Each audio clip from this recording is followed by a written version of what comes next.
আসসালামু আলাইকুম, welcome to Fauzia's cooking show. আজকে আমি বানাবো স্ট্রবেরি অ্যান্ড ব্যানানা স্মুদি। তো এজন্য আমি এরকম বক্স থেকে ফ্রেশ স্ট্রবেরিগুলোকে এভাবে একদম ধুয়ে কেটে রেখেছি।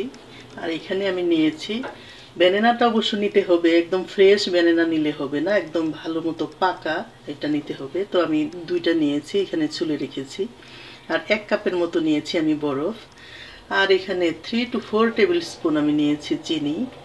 আর নিয়েছি আমি 2 কাপস মিল্ক, হোল মিল্কটা। সবগুলো আমি একসাথে এখন দিব, দিয়ে ব্লেন্ড করব। ছুলে রেখেছিলাম যে ব্যানানাটা আমি দিয়ে দিয়েছি। এখন আমি দিয়ে দিচ্ছি স্ট্রবেরিগুলো। এখন এটার সাথে আমি দিয়ে দিব পুরো বরফটাকে। তারপরে দিব সুগার, তারপরে দিব মিল্ক। সবগুলো একসাথে দিয়ে ব্লেন্ড করে নিব।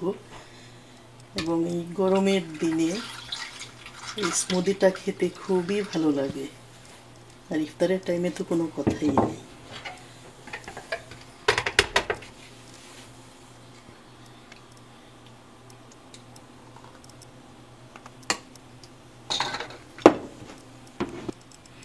তৈরি হয়ে গেল আমার ব্যানানা অ্যান্ড স্ট্রবেরি স্মুদি। আপনারাও ট্রাই করে দেখতে পারেন। আশা করি এই গরমে খেতে খুবই ভালো লাগবে। আর ইফতারের সময় তো কোনো কথাই নেই। তো ব্যানানা অ্যান্ড স্ট্রবেরি একসাথেও করা যায়, আর শুধু ব্যানানা দিয়েও করা যায়। আপনারা দুইভাবেই ট্রাই করে দেখতে পারেন। আশা করি ভালো লাগবে। আবারও কথা হবে নতুন কোনো রেসিপি নিয়ে। সে পর্যন্ত সবাই ভালো থাকবেন।